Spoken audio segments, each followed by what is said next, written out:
This is Jonathan Angle here for Pro Boxing Fans. We're in Liverpool, the home city of Ged Carroll. Jed, how you been? Yeah, mate, I'm really good. You know, camp's gone well. Looking forward to the fight Friday. You know, bit of a step up this time with Jeff Ofori, former Southern Area champ. So I know he's going to come to win, and you know he's not here to make the numbers up. So I'm looking forward to it, mate. You know, camp's gone well, and I'm looking forward to Friday now.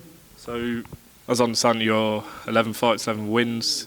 How much of a step up is this against Jeffrey Ofori rather? Is it the most difficult fight of your career? Yeah, obviously.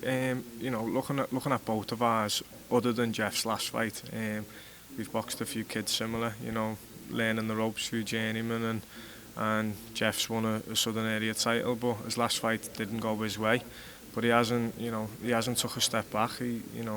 He's got right back in at the nitty-gritty end, and you know he's coming to win, and I'm really looking forward to it. It's a big step up for me, and it's all about showcasing my skills now Friday night. I mean, it got mentioned in the press conference, the sort of stars that have come from the city, the likes of Tony Bellew. What aspirations do you have? Is it just a world title, or is it to become sort of the next man in Liverpool kind of thing?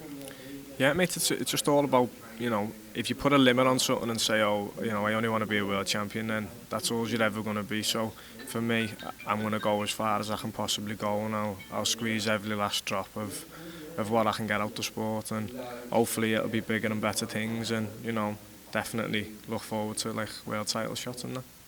Don't want to look past your opponent on Friday night rather, but I believe sort of the British title is vacant. Is that something you'll be looking at?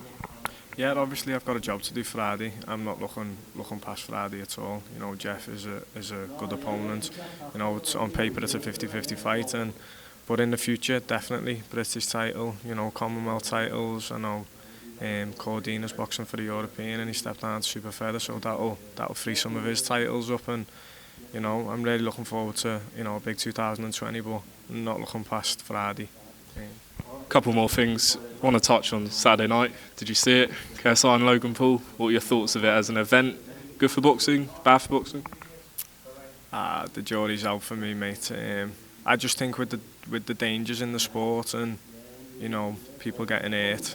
You know, the last few months there's been a lot of tragedies in boxing, and I just think putting two people with relatively no experience on a massive stage.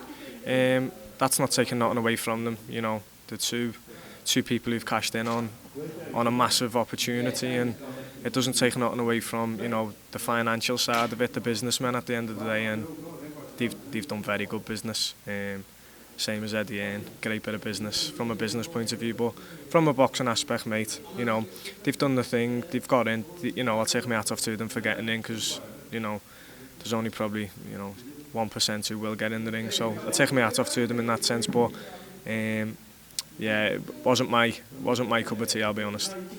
Final couple. What sort of motivates you? You're 11-0. What sort of motivates you to box, to carry on?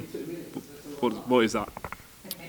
I've just always enjoyed the sport, really, mate. You know, I've done it since I was 5, and you know, my daddy was my amateur coach, and I've got a great team behind me and massive support, and I want to keep on winning and keep on progressing, and you know, obviously, hopefully make financial stability for the future. Finally, your fellow Scouser, Rocky Fielding, headlines the bill. Obviously lost to Canelo Alvarez last time out. A lot of people say he's in the top 3 pound for pound. What's your top 3 pound for pound list? He's definitely 1 or 2, mate. I change it all the time, to be honest. One fighter say Canelo, Lomachenko, you know, Crawford's up there, definitely. So them 3 do a little bit of a rotation from time to time, but without doubt, mate, Canelo is, you know, the elite, and not many Canelos come around very often. So, you know, there's no shame in Rocky losing to Canelo. You know, he'll come back, and you know, I'm expecting a big performance from Rocky on Friday night, and I'm sure he'll get the job done, and it won't be the last year of Rocky. Right, Jed, appreciate your time talking to Pro Boxing Fans, and we'll catch up with you soon.